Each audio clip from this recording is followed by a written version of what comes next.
Como o poeta francês Rimbaud e uma canção anglo-escocesa do século XVII inspiraram Bob Dylan, em plena Guerra Fria, a escrever uma obra completamente inovadora e tradicional ao mesmo tempo. Uma canção que se mantém viva, felizmente e infelizmente, desde sua criação. Esse aqui é o Dylanesco, podcast do site de mesmo nome. Eu me chamo Pedro Couto e escrevo Dylanesco desde 2010, ainda no mundo dos blogs. E agora resolvi passar parte dessas análises, reflexões e devaneios sobre Bob Dylan para este mundo sonoro. Este é o primeiro episódio que produzo, então fique à vontade para sugerir pautas, abordagens ou mesmo dinâmicas que achar interessante. A ideia aqui é mostrar a grandeza da arte do Bob Dylan ao longo desses mais de 60 anos de carreira. Um artista que foi mudando e moldando o cenário folk, o cenário do rock e além, influenciando uma quantidade infinita de artistas das mais diversas frentes. Eu sou apaixonado pela arte que ele faz e continua a fazer.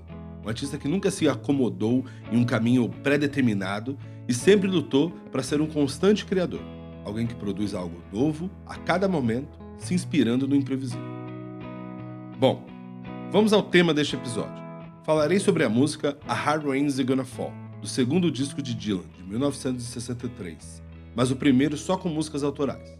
Nesse mesmo disco, já há canções até mais famosas, mas resolvi começar por essa música por trazer camadas e elementos nem sempre conhecidos. Vou dividir este episódio bebendo diretamente da canção, em que cada estrofe começa com uma pergunta. Então, a minha sugestão aqui, se você não se lembra muito bem dela, sugiro uma ouvida na sua plataforma favorita pra gente seguir juntos. Então, para quem foi e voltou, para quem nem foi e só ficou, vamos à primeira pergunta da canção.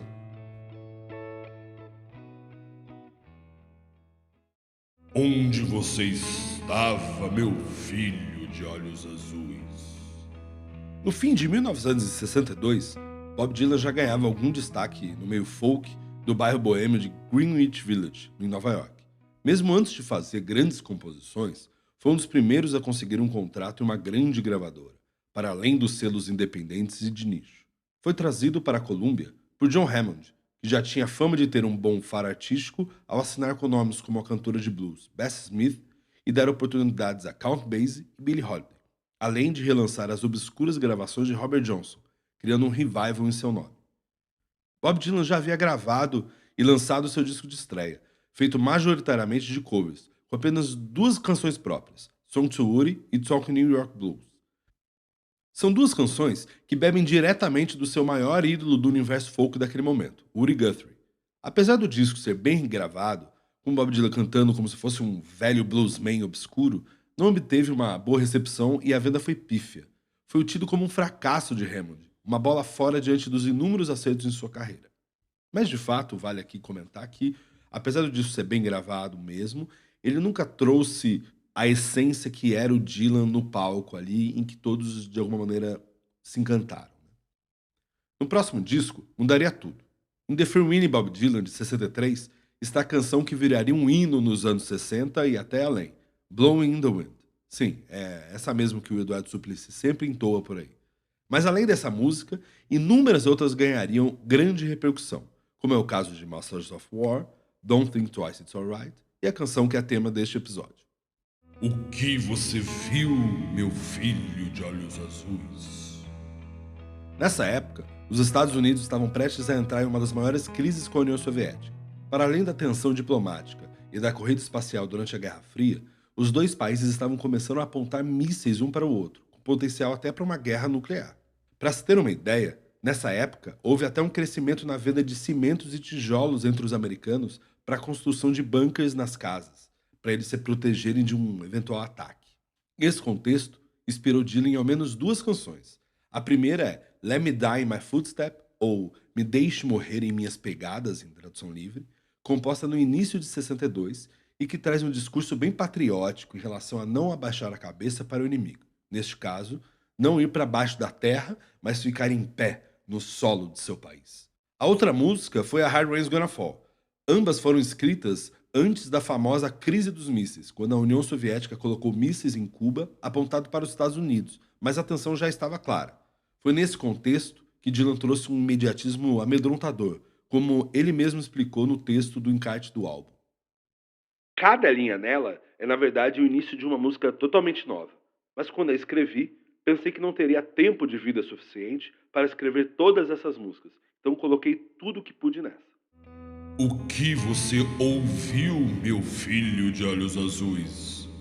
A estrutura de Hard Rain empresta o formato de pergunta e resposta de uma velha canção anglo-escocesa do século XVII chamada Lord Handel, e comumente tocada no circuito folk. Nela, a mãe questiona o filho, a cada estrofe, onde ele esteve, o que fez e com quem encontrou ao observar que ele não está bem. Ele vai respondendo aos poucos, até descobrirmos que ele se encontrou com a sua amante, que o envenenou e ele acaba por morrer. A descrição aos poucos gera uma tensão aterrorizante, com o filho consciente de seu fim e temendo compartilhar com a sua mãe. Esses empréstimos que o Dylan faz ao longo da carreira vale um episódio à parte, mas um breve parênteses para a gente contextualizar. Faz parte da tradição folk esses usos e reusos de estruturas e frases. Vários folks e blues compartilhavam de uma frase, de um ritmo ou riff de guitarra, por exemplo. É uma tradição da cultura oral esse tipo de evolução coletiva a partir do diálogo. Com quem se encontrou, meu filho de olhos azuis? Dylan sempre foi um leitor voraz e era até conhecido como esponja por captar e absorver tudo em sua volta. Ao estabelecer amizade com diversos intelectuais e entendidos de arte na sua chegada a Nova York, no começo de 61, e aí a gente pode citar Dave Van Ronk, Pete Seeger e sua então namorada Suzy Rotolo, ele recebia sugestões de leituras e filmes. Tanto Suzy quanto Dave já haviam incentivado Dylan a ler Rimbaud. O próprio Dave Van Ronk conta que Dylan fingia que nunca tinha lido Rimbaud, numa forma de trazer para si a completa autoria de sua arte. Mas Dave tinha em sua biblioteca uma coletânea de poesia francesa com várias anotações do Dylan. Aliás, anos atrás, ao ler este relato do Van Ronk, eu consegui encontrar esse livro numa edição dos anos 60, talvez bem próxima da qual Dylan folheou. Voltando aqui, de maneira geral, os poetas franceses simbolistas, como Rimbaud e Paul Verlaine, estavam interessados em descrever os efeitos das coisas ao invés das próprias coisas. Eles se concentravam na confusão desses efeitos e nas imagens caóticas que podem ser evocadas por essa fusão e confusão. Com Rimbaud, portanto, ele encontrou uma nova forma de estabelecer diálogos, não necessariamente verbal ou usando uma frase específica, mas estética, quase espiritual. Então, em Hard Rain, Bob Dylan bebe de maneira sutil do contexto da Guerra Fria para descrever em diversas imagens como o medo, a violência e o terror podem mexer com uma pessoa e toda uma sociedade. E o que você fará agora, meu filho de olhos azuis? O primeiro relato sobre essa canção veio do cantor Tom Paxton, que em setembro de 62 encontrou com Dylan no camarim do Gaslight, uma cafeteria folk de Greenwich Village. Dylan escrevia umas 5 folhas na máquina de escrever e assim que terminou, mostrou para o Tom dizendo ser um poema ou algo do tipo. Dylan também mostrou para outras pessoas e todas elas o incentivaram a colocar melodia, ampliando a visibilidade do belo poema. Então ele o fez, e assim nascia a canção. A Hard Rain é uma música longa, com a versão do disco chegando quase a 7 minutos. São 5 estrofes, com tamanhos diferentes. Como já comentei, todas começam com uma pergunta feita pelo pai do filho de olhos azuis, a mesma cor dos olhos de Dylan. Em cada resposta, uma série de imagens preenche a canção e a imaginação do ouvinte. São pequenos retratos, alguns absurdos, outros cômicos, mas cenários tão vívidos e atemporais. Ele usa da estrutura e do ambiente trágico de traição de Lord Handel e oferece um registro um tanto visionário sobre a sociedade atual. Há uma narrativa bíblica e mística, como um cavaleiro andante.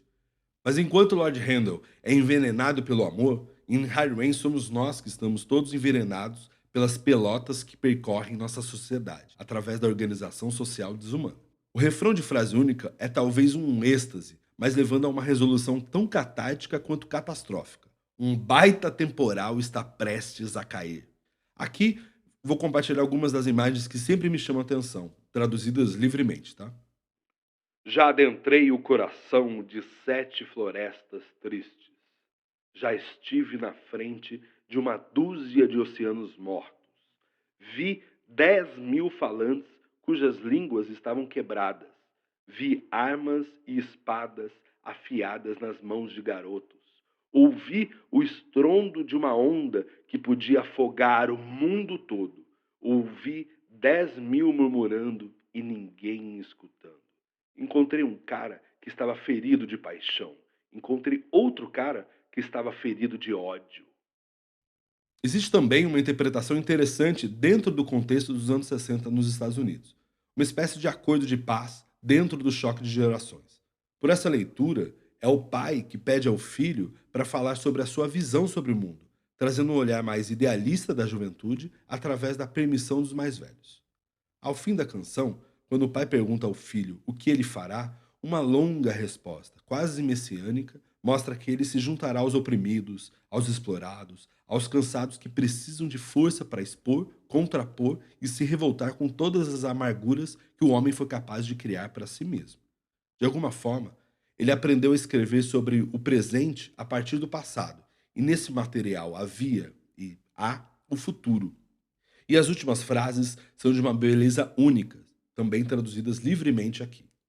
E eu contarei, e falarei, e pensarei, e respirarei, e refletirei na montanha para que todas as almas possam ver. E ficarei no oceano até começar a afundar, mas conhecerei minha canção bem antes de começar a cantar. E um baita temporal está prestes a cair. E o que aconteceu, meu filho de olhos azuis? Tá bom, essa última pergunta não está na música, mas eu me permiti fazê-la para falar sobre a repercussão da música ao longo dos anos. Ao ouvir pela primeira vez, o cantor folk amigo do Dylan, Dave Van Ronk, nem conseguiu falar muito. Eu ouvi ele cantando pela primeira vez em uma noite de microfone aberto no Gaslight e eu não conseguia nem falar sobre. Eu apenas tive que sair do bar e caminhar por um tempo. Era diferente de tudo aquilo que viera antes e era claramente o começo de uma revolução. Já o poeta da geração Beat, Allen Ginsberg, chorou ao ouvir pela primeira vez numa festa. Parecia que a tocha havia sido passada para outra geração, da boemia e os beats para uma geração mais nova. Eu fiquei impressionado com a eloquência. Poesias são palavras que têm o poder de deixar você de cabelo em pé. O impacto de Hard Rain talvez tenha sido mostrar para o mundo que era possível manter um pé na tradição folk ao mesmo tempo que se explora e dialoga com outras expressões, ou seja, ser tradicional sem ser conservador. Nesse ponto, Bob Dylan faria novamente muitas outras inovações, como aproximar o folk do rock, depois o rock do country e por aí vai, mas aí é outro assunto. Essa obra é tão emblemática no cancioneiro dylanesco que foi escolhida para que Pat Smith cantasse quando Bob Dylan ganhou o Nobel de Literatura em 2016. E você? O que você acha dessa canção? Como ela te impactou? Como você a vê? Compartilha com a gente. Esse episódio foi escrito, gravado e narrado por mim, Pedro Couto. Para saber minhas fontes de informação, eu vou colocar lá no dylanesco.com. E para aqueles que querem mandar uma mensagem e fazer as sugestões e pensar em temas e, enfim, sugerir o que quiser, me segue lá no Instagram, @dylanesco. Até a próxima!